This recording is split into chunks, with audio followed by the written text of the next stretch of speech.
चलते एक बार फिर से विधानसभा कार्रवाई चल रही है, देखिए। मेरे क्षेत्र में तो इससे भी एक कदम आगे बढ़ गए कि मेरे विधायक रहते हुए जो प्रत्याशी था उसका नाम भी लिखा गया। लेकिन अब जो व्यवस्था है, मैं ऐसा व्यवस्था दे रहा हूं और जो पिछले अध्यक्ष ने भी दी है कि अपन जितने भी सरकारी उद्घाटन हो उसमें इलेक्टेड जो प्रतिनिधि है उसी का नाम लिखा जाए, चाहे वो किसी भी पार्टी का हो। अगला प्रश्न श्री कैलाश चंद मीणा। कैलाश चंद मीणा, अरे वो तो बात कह दिया ना मैंने, प्रत्याशी तक क्या आया वो तो मैंने भी कहा। कैलाश चंद मीणा। श्री रफीक खान प्रश्न। अध्यक्ष महोदय, जवाब आ गया और मैं ये पूछना चाह रहा हूँ कि प्रश्न नंबर बोलो, सवाल नंबर बोलो। प्रश्न संख्या 357। हाँ, पहले प्रश्न पढ़ो जी। जवाब आ गया अध्यक्ष महोदय। मैं ये पूछना चाह रहा हूँ कि कुल जितने डिलीट हुए हैं खाद्य सुरक्षा से, जितने पात्र आपने डिलीट किए हैं, उनका क्या क्राइटेरिया आपने लिया है, किस आधार पे किया, और क्या ये सही है कि बीपीएल एपीएल को भी डिलीशन कर दिया गया है, और कौन सा मेथड, कौन से पारदर्शिता अपनाई गई जिससे ये सब नाम 1 लाख से ऊपर नाम डिलीट हुए? माननीय मंत्री जी। माननीय अध्यक्ष महोदय, मैं आपके माध्यम से माननीय सदस्यों को बताना चाहता हूं कि वर्तमान में खाद्य सुरक्षा योजना में निष्कासन श्रेणी में होने से निम्न 2 कारणों से नाम हटे हैं। गिव अप अभियान, जिसमें चयनित लाभार्थियों में से सक्षम होने के कारण स्वेच्छा से नाम हटाने के लिए प्रेरित किया गया, जिसके कारण लोगों ने अपने नाम हटाए। दूसरा, चयनित लाभार्थियों को 3 माह में ई-केवाईसी कराने का अनिवार्य प्रावधान होने से जिन लाभार्थियों द्वारा ई-केवाईसी नहीं कराई गई उनके नाम हटे हैं। जहाँ तक ये आदर्श नगर विधानसभा की बात कर रहे हैं तो गिव अप अभियान में 9027 एवं तो आ गया मेरे पास जो मैंने पूछा, क्या बीपीएल एपीएल के भी हटाया आपने, और बीपीएल एपीएल के कितने हटाए और क्या मेथड अडॉप्ट किया? फिर सेकंड क्वेश्चन पूछूंगा। माननीय अध्यक्ष महोदय, मैं इनको बता चुका हूं कि जो इस श्रेणी के अंदर आए उनके नाम हटे हैं, और अगर गलती से कोई हट भी गया, क्या बीपीएल एपीएल के नाम हटाए गए? साफ क्वेश्चन है, क्या बीपीएल एपीएल के भी नाम हटाए गए? क्या क्राइटेरिया लिया आपने? माननीय अध्यक्ष महोदय, जो क्राइटेरिया था मैं आपको बता चुका हूं, और अगर किसी का नाम हट गया है तो हमारा पोर्टल खुला है, आप अप्लाई कर दीजिए, जुड़ जाएगा। गिव अप कर दिया तो गिव अप आपने ही कर दिया या उनसे कोई कागज लिया है, कोई डॉक्यूमेंट लिया है? मेरे स्पेसिफिक क्वेश्चन का जवाब नहीं दे रहे हो आप। किस आधार पे हटाए और क्या बीपीएल एपीएल के आदमी हटाए? फिर सेकंड क्वेश्चन पूछूंगा आपसे। माननीय अध्यक्ष महोदय, मैं पूर्व में भी इनको बता चुका हूं कि नाम जो जोड़ने की जो शर्तें हैं वो शहरी क्षेत्र के अंदर 32 है, ग्रामीण क्षेत्र के अंदर 28 है। एपीएल पूछ रहे हैं। हाँ जी, ये बीपीएल एपीएल पूछ रहे हैं। बीपीएल एपीएल का मैं आपको चेक करके अलग से बता दूंगा। आपके पास आंसर नहीं है, मतलब इसका मतलब आंसर नहीं। चलो कोई बात नहीं। मेरा अगला सवाल है कि क्या ऐसे लोगों को इनकम के दायरे से आपने नाम हटा दिए जिनकी एज 70 से ज्यादा थी? आप तो खाली आदर्श नगर ही बता दो कि 70 से ज्यादा वाले लोगों को आपने इनकम ज्यादा बता करके उनके नाम हटा दिए, और क्या डॉक्यूमेंट लिया आपने, क्या क्राइटेरिया माना, किस आधार पे अपनी मर्जी से हटा दिए? 80 साल, अध्यक्ष महोदय, 80 साल के आदमी के नाम हटा दिए। 80 साल का आदमी कौन सा काम करता है? रिक्शा चालकों के नाम हटा दिए। मैं सूची लेके आया हूं, एपीएल बीपीएल के नाम हटा दिए। किस आधार पे हटा दिए? क्या क्राइटेरिया लिया इन्होंने, या अपनी मर्जी से हटा दिया? जयपुर के अंदर, जयपुर पहले भी रेशो में पूरे राजस्थान में कम है, और आपने फिर 1.25 लाख नाम काट दिए जयपुर के अंदर। तो क्या जयपुर के लोगों को खाद्य सुरक्षा नहीं दोगे? प्रश्न मैंने प्रश्न पूछा अध्यक्ष महोदय, चलेगा। मैंने पूछा कि जो नाम इन्होंने काटे हैं उसमें बीपीएल एपीएल के कितने लोग हैं, एज वाले बता देगा तो मैं कह दिया। 80 70 से 80 के आदमी कितने हैं जिनको इन्होंने इनकम के आधार पर हटा दिया? और ज्यादा स्पेसिफिक जा ही नहीं रहा। माननीय अध्यक्ष महोदय, जो इन्होंने आदर्श नगर को लेकर चिंता जारी की है, तो मैं आपके माध्यम से इनको आश्वस्त करता हूं कि जो एज फैक्टर बता रहा है, वैसे तो क्राइटेरिया सबके लिए लागू होता है, कोई विशेष एज के लिए नहीं होता, लेकिन फिर भी इसको मैं चेक करा। राजस्थान का बता दो, पूरे राजस्थान का बता दो। जयपुर शहर का तो आपको चूंकि मंत्री महोदय नहीं है, पूछा है आपने, जयपुर शहर का ही पूछा है। हाँ, राजस्थान का नहीं। मैं तो जयपुर शहर का पूछा। जयपुर शहर का बता दो। मैं तो उससे भी छोटा पूछ रहा हूँ, आदर्श नगर का। आदर्श नगर का भी जवाब नहीं दे पा रहे हैं। तो मैं चलिए मैं ये कह रहा हूं कह दिया उन्होंने। एक सेकंड, 70 से ऊपर और 80 से ऊपर की उम्र के लोगों को कितने लोगों के नाम आपने हटा दिए जो आपने इनकम ज्यादा बता दी उनकी? राजम कोई बताना है बताओ। माननीय अध्यक्ष महोदय, मैं पहले इनको आपके माध्यम से बता चुका हूं कि इसमें कोई उम्र का क्राइटेरिया नहीं होता, लेकिन फिर भी आपका कोई स्पेसिफिक केस है तो हम इसको चेक करके आपको बता देंगे। इनकम आपने श्री गोपाला शर्मा। माननीय अध्यक्ष महोदय, मैं आपके माध्यम से मंत्री जी से पूछना चाहता हूं। प्रश्न संख्या बोलो। 358। हाँ बराजो माननीय मंत्री जी। माननीय अध्यक्ष महोदय, खंड 1। जी हाँ, पशु चिकित्सा संस्थाएं आवश्यकता एवं वित्तीय संसाधनों की उपलब्धता अनुसार कर्मोन्नत की जाती है। माननीय अध्यक्ष महोदय, आपके माध्यम से मैं मंत्री जी से पूछना चाहता हूं। मेरे विधानसभा क्षेत्र का बहुत बड़ा क्षेत्र है, खिराड़ क्षेत्र। उसमें 2 अस्पताल को कर्मोन्नत करने के लिए मैंने क्वेश्चन पूछा था। आपने कहा संसाधन की उपलब्धता के अनुसार। वो पूरा क्षेत्र खेती नहीं है, वहाँ पे पशु ही ज़्यादा रहते हैं और उसमें बहुत बड़ी आवश्यकता है और पिछड़े आदमी वहाँ रहते हैं। मैं आपसे निवेदन करता हूँ, इस 2 हॉस्पिटल का जो कर्मोन्नत करने का था, ये संसाधन की उपलब्धता के लिए आपने बताया, परंतु आपको कृपा करके इनको कराइए। दूसरा, मैं ये क्वेश्चन पूछना चाहता हूँ, मेरे विधानसभा क्षेत्र में आपने जितने हॉस्पिटल खोल रखे हैं उनमें कहीं डॉक्टर नहीं है, कहीं कंपाउंडर नहीं है, कहीं ताला नहीं खुलता है। क्या आप उन अस्पतालों में आप स्टाफ लगाने की इच्छा रखते हैं? हाँ तो कब, नहीं तो क्यों? माननीय मंत्री जी। माननीय अध्यक्ष महोदय, माननीय सदस्य का पहला प्रश्न ये है कि इनके विधानसभा क्षेत्र में माल का खेड़ा पशु चिकित्सालय को प्रथम श्रेणी में कर्मोन्नत करवाने की मांग की है इन्होंने। दूसरा है सुखपुरा पशु उपकेंद्र को पशु चिकित्सालय में कर्मोन्नत की मांग की है। तो मैं माननीय सदस्यों को आश्वस्त करना चाहूँगा पूछा कि अभी जो पूछा वही उत्तर दे दो। हाँ वही ये तो इनको मिल गया।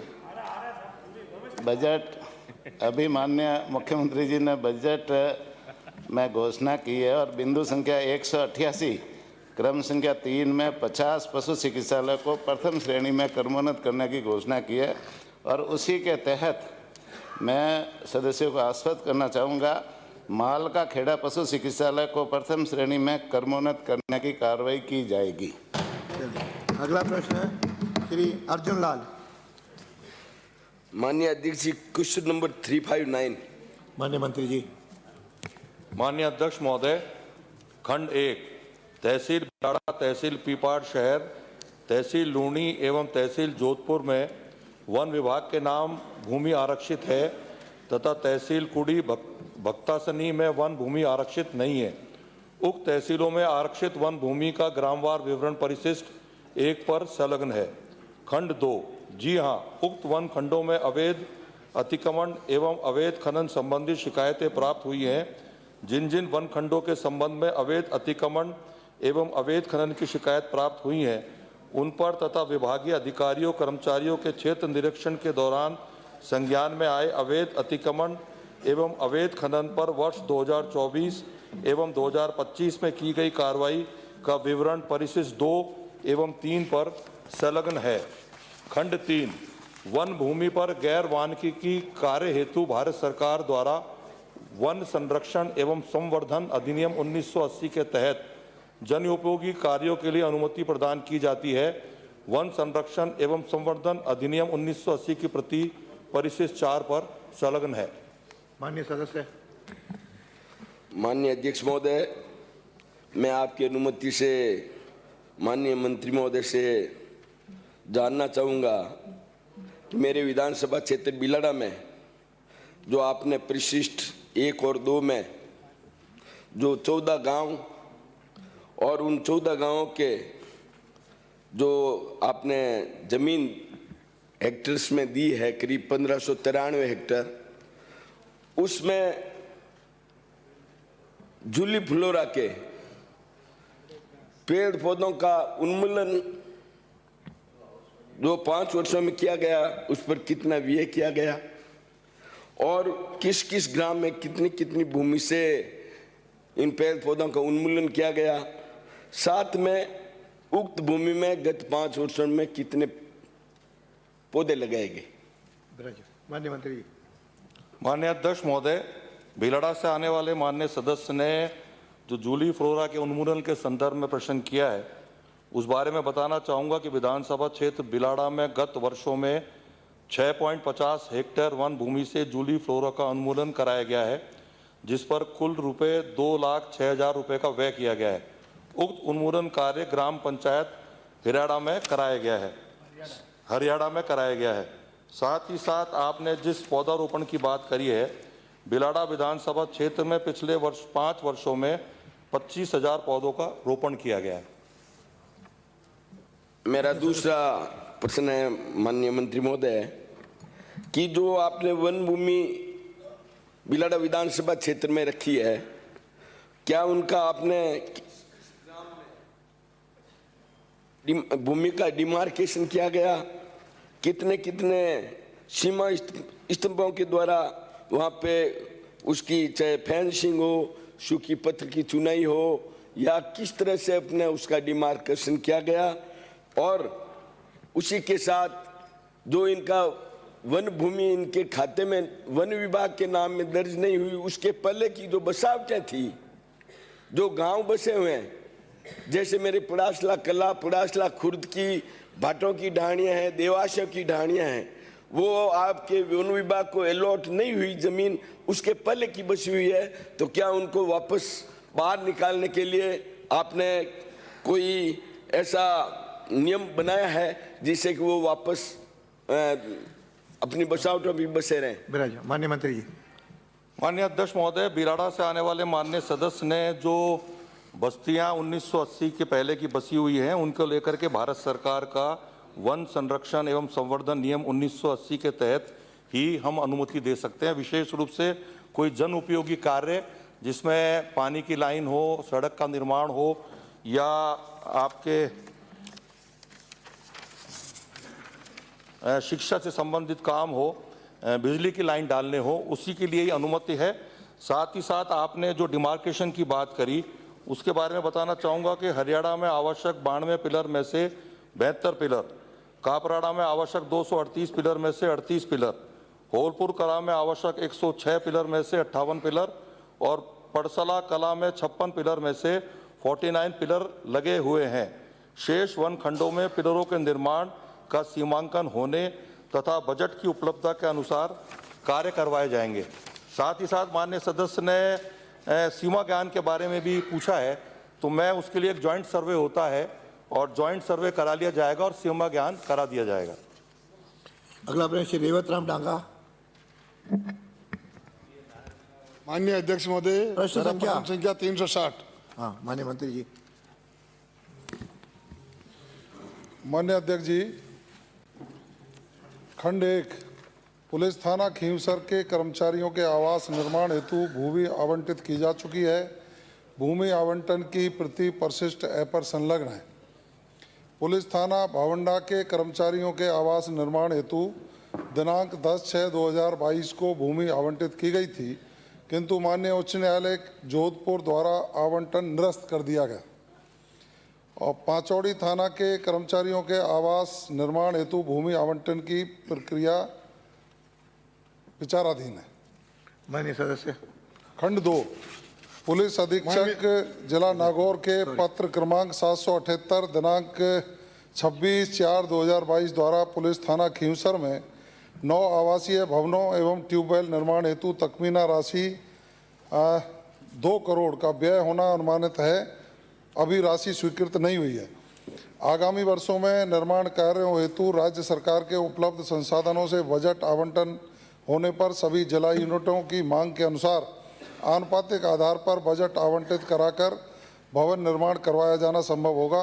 वर्तमान में पुलिस थाना भावंडा एवं पांचौड़ी में आवासीय भवनों के निर्माण का प्रस्ताव विचाराधीन नहीं है। माननीय सदस्य।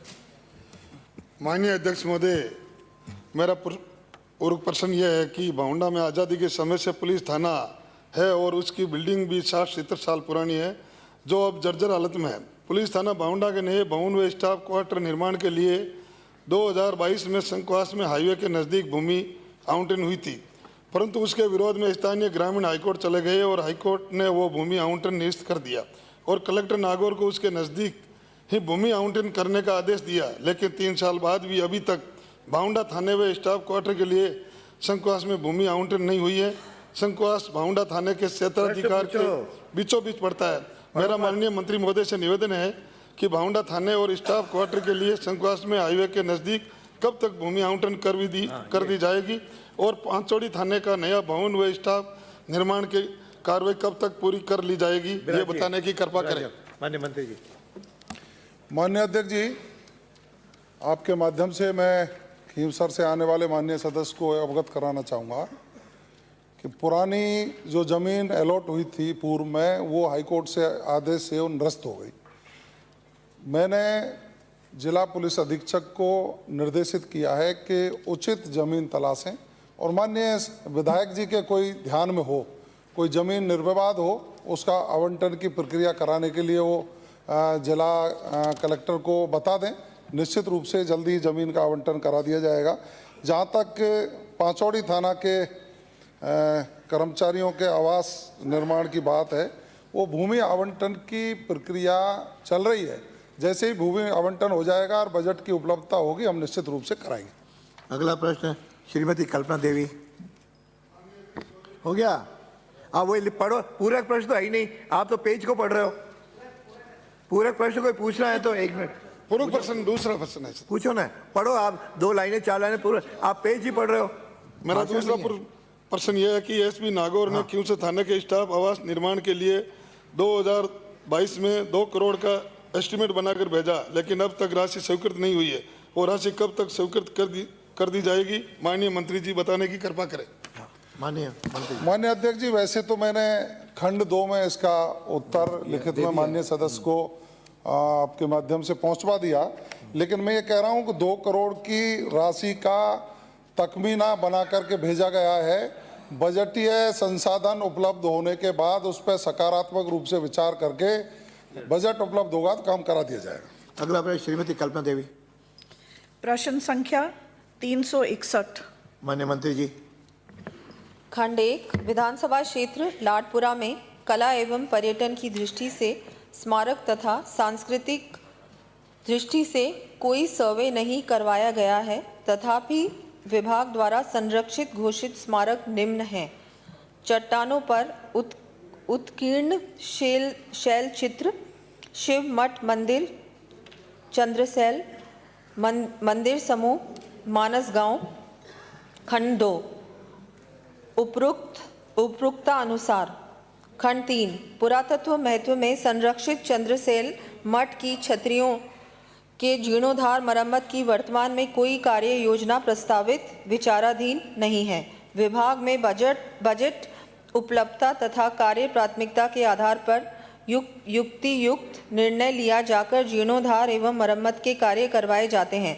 तथापि शिव मठ मंदिर चंद्रसेल पर पूर्व में वित्तीय वर्ष 2017-18 और 18-19 में विभाग द्वारा 154 लाख रुपए की राशि के संरक्षण व विकास कार्य संपादित करवाए गए हैं, जिनका विवरण परिशिष्ट अ पर संलग्न है। खंड 4 वर्तमान में विभाग में इस संबंध में कोई प्रस्ताव विचाराधीन नहीं है। माननीय सदस्य। माननीय अध्यक्ष महोदय, ये जो चंद्रेसल मंदिर है, ये बहुत ही सुंदर, भव्य और 11वीं सदी में बनाया गया मंदिर है। इसलिए मैं आपके माध्यम से पूछना चाहती हूँ कि चंद्रेश्वर शिव मंदिर को विभाग द्वारा कब संरक्षित किया गया एवं चंद्रेश्वर मठ एवं मंदिर पर कौन कौन से संरक्षण एवं जीर्णोद्धार के कार्य करवाए गए। माननीय मंत्री जी। अध्यक्ष महोदय, शिव मठ मंदिर चंद्रसेल विभाग द्वारा वर्ष 2008 में संरक्षित किया गया था और चंद्रसेल मठ एवं मंदिर में सभा मंडप का जीर्णोद्धार कार्य, फर्श, सैंडस्टोन फ्लोरिंग, लाइम प्लास्टर, कड़ा, शौचालय सुविधा, dustbin, pathway, plinth, protection, stone bench इत्यादि कार्य करवाए गए थे। माननीय सदस्य। माननीय अध्यक्ष महोदय, मेरा दूसरा पूरक प्रश्न है कि चंद्रेसल मंदिर पे जो मुख्य शिखर है उसमें क्रैक आ रहा है, तो इस शिखर का कार्य क्यों नहीं करवाया गया? जी अध्यक्ष महोदय, जो शिखर का कार्य था उसमें जो मैचिंग पत्थर नहीं मिलने की वजह से ये कार्य नहीं करवाया गया। मैं बिल्कुल माननीय सदस्य की जो बात है कि वहाँ पर क्रैक आ रहा है, तो निश्चित रूप से वहाँ पर जो कॉन्जर्वेशन का कार्य है वो तुरंत ही मुझे लगता है करवाना आवश्यक है, और वो करवाएंगे, क्योंकि रेस्टोरेशन का कोई भी कार्य अगर हम लोग किसी भी पुराने आर्कियोलॉजिकली सिग्निफिकेंट मॉन्यूमेंट में करते हैं तो वहाँ बहुत ध्यान रखना होता है कि ऐसा कोई काम ना हो जो कि उससे मैचिंग ना हो, ऐसा कोई मटेरियल यूज़ में ना हो जो कि उससे मैचिंग ना हो, क्योंकि ये 10वीं और 11वीं शताब्दी का मंदिर है। उसमें जो भी कार्य करेंगे बहुत सोच समझ के करेंगे, और पूरा अच्छे एक्सपर्ट्स को बोर्ड में ऑन बोर्ड लेके ही करवाया जाएगा। लेकिन बिल्कुल इसमें कॉन्जर्वेशन का काम तो तुरंत करवाना आवश्यक है, और वो हम लोग करवाएंगे। जल्दी करवाएं। माननीय महोदय, अगर हमारे सरकार कर लें, कहते हैं जल्दी कब तक करेंगे? जल्दी में। अगला प्रश्न कि जय किशन पटेल जी, मेरे पास में जवाब आया, लेकिन मैं पूछना प्रश्न चाहूँगा। संख्या तो बोलो। प्रश्न संख्या 362। हाँ, जिसमें हमारा जो इलाका है दक्षिण राजस्थान के समीपवर्ती आता है, लास्ट गुजरात में आता है, तो मेरे वहाँ पे कई लोग ऐसे हैं जो छोटे मोटे इलाज के लिए गुजरात तक उनको जाना पड़ता है, जिसमें आधे लोगों की तो कई लोगों की जान रास्ते में चली जाती है। मैं पूछना चाहूँगा कि मेरे विधानसभा क्षेत्र के अंदर 2 जिला उप अस्पताल हैं और 39 PHCC हैं, जिसके अंदर कुल मिलाकर जूनियर स्पेशलिस्ट के 12 पद हैं, जिसमें वर्क 1 कर रहा है और 11 वैकेंट हैं। सीनियर मेडिकल ऑफिसर के 7 पद हैं, जिनमें 3 वर्क कर रहे हैं, तो 4 वर्क कर रहे हैं और 3 वैकेंट हैं। मेडिकल ऑफिसर्स के 31 पद हैं, और वहाँ पर जो कार्यरत हैं वो 25 हैं और 6 हैं।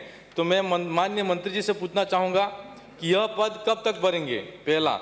दूसरा, जो इसके साथ ही ANM से लगा के ARGL JR असिस्टेंट से nursing officer, pharmacist, sweeper, technical assistant, ward boy सहित 438 पद हैं सैंक्शन, और वहाँ पर कार्यरत 303 हैं, तो 135 पद हैं वो रिक्त हैं। तो यह कब तक आप भरेंगे? विराजो माननीय मंत्री जी। माननीय अध्यक्ष महोदय, विधानसभा बागीडोरा में कुल सब सेंटर 117 हैं, PHC 14 हैं, CHC 6 हैं और 2 सब डिस्ट्रिक्ट हॉस्पिटल हैं। यहाँ पर जो है टोटल जो नॉन गेजेटेड जो नर्सिंग स्टाफ वगैरह है उनके सैंक्शन पद तो हैं 438 और वर्किंग है 303 और वेकेंट है 135, और जो डॉक्टर्स के जो गेजेटेड हैं 50 सैंक्शनड हैं, 30 वर्किंग है और 20 वेकेंट हैं। माननीय अध्यक्ष महोदय, मैं आपको ये आपके माध्यम से माननीय सदस्य को ये बताना चाहूँगा कि हमारे जब से आज़ादी से आज दिन तक जो भर्तियाँ जो हुई हैं हमारे विभाग के अंदर, अभी 25,000 जो नॉन गेजेटेड स्टाफ की भर्ती हुई है, हमने उसको राजस्थान पोर्टल पे डाला। जो उसने अपना मेरिट सबसे पहले लिया, उसके बाद जो हैं विडो लेडी हैं, सिंगल लेडी हैं, डाइवोर्स हैं, जो विकलांग हैं, और ऐसे सबको करके, और उस कंप्यूटर ने सीधा जो राजस्थान पोर्टल ने खाली रिक्त पदों में राजस्थान में लोगों को भेजा गया। सबसे भारी जो बेनिफिट जो हुआ है वो आपके ट्राइबल एरिया और डेजर्ट एरियाज के अंदर हुआ है। अगर आप देखें कि 438 में से 303 पद भर गए हैं, ये मैं सोचता हूँ ट्राइबल एरिया में ऐसा कभी भी नहीं हुआ है। फिर भी अभी जो नए रिक्रूटमेंट अभी 25,000 और होने जा रहे हैं, वो उस रिक्रूटमेंट्स के नाते जो है हम ट्राइबल एरियाज को हम विशेष जो हम अधिकार देंगे। अगला पूरा कुछ पूछना है बाकी? माननीय मंत्री जी से पूछना चाहूँगा कि मेरे विधानसभा क्षेत्र के अंदर कुछ समय पहले कुछ लोगों द्वारा भी शिकायत दर्ज की गई थी और आपके द्वारा जो जवाब आया है, जिसके अंदर कुछ मुख्य चिकित्सा अधिकारी सहित कई ऐसे लोग हैं जिन्होंने अभद्र तरीके से लापरवाही पूर्वक काम किया और कई लोगों की मौत हो गई है और जिनका और आम जन के साथ में सही व्यवहार नहीं है।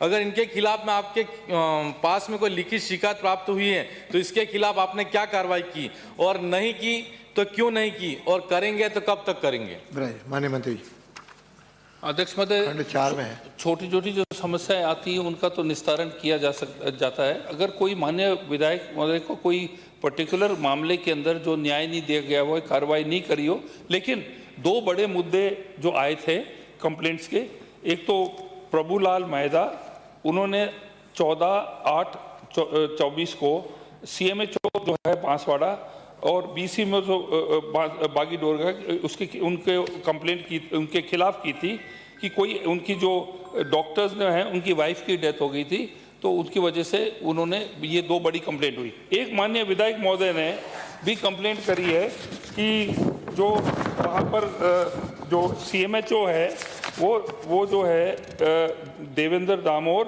वो एक्टिवली जो है पॉलिटिक्स में इन्वॉल्व है। अगर ऐसी कोई, हम उसकी जांच करेंगे, ऐसी कोई शिकायत हो तो उसका हम निस्तारण करेंगे। श्री शंकरलाल डेचा हो गए। ये सदस्य ने जो अभी पूछा, मंत्री महोदय, बागी दौरा जो विधानसभा क्षेत्र है वो ट्राइबल क्षेत्र है और वहाँ पर बहुत ज़्यादा जो है मेडिकल की क्षेत्र में जो अभी आपने बताया बहुत सारी सीटें खाली पड़ी हुई है।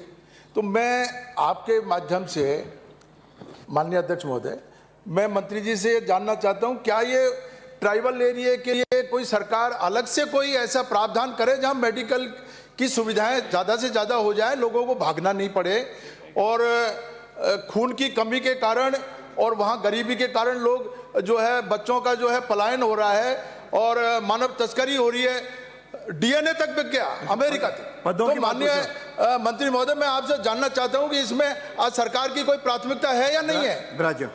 माननीय अध्यक्ष महोदय, पदों की बात, माननीय सदस्य ने मेरी बात नहीं सुनी थी कि मैंने जब बोला है कि जो पोर्टल के थ्रू ट्राइबल एरियाज और डेजर्ट एरियाज हैं, सबसे भारी वहाँ पर मैन पावर की कमी है। तो वहाँ पर जो है इतनी मैन पावर, मैं माननीय अध्यक्ष महोदय आपके माध्यम माननीय सदस्य को कहना चाहूँगा, हमारी सरकार आई उस समय ट्राइबल एरियाज की क्या पोजीशन थी आपकी, चाहे गेजेटेड हो चाहे नॉन गेजेटेड हो, पर्टिकुलरली नॉन गेजेटेड। एक मिनट मेरी बात सुनिए, आप मेरी बात सुनिए। और आज स्थिति, जब आपकी सरकार छोड़ के गई थी तो क्या स्थिति थी, आज क्या स्थिति है? अब आपने जो स्पेशल का बोला, देखिए सूरज जो है ना, रोशनी सबको बराबर देता है, किसी से भेदभाव नहीं करता है। हमारी स्वास्थ्य सेवाएं जो हैं वो ट्राइबल एरियाज, डेजर्ट एरियाज सबके लिए हम कर रहे हैं, सबके लिए बराबर कर रहे हैं और पर्याप्त कर रहे हैं। अगला प्रश्न श्री शंकरलाल डेचा। शंकरलाल डेचा, प्रश्न 63 प्रश्न संख्या। माननीय मंत्री जी, विधि मंत्री जी। माननीय अध्यक्ष महोदय,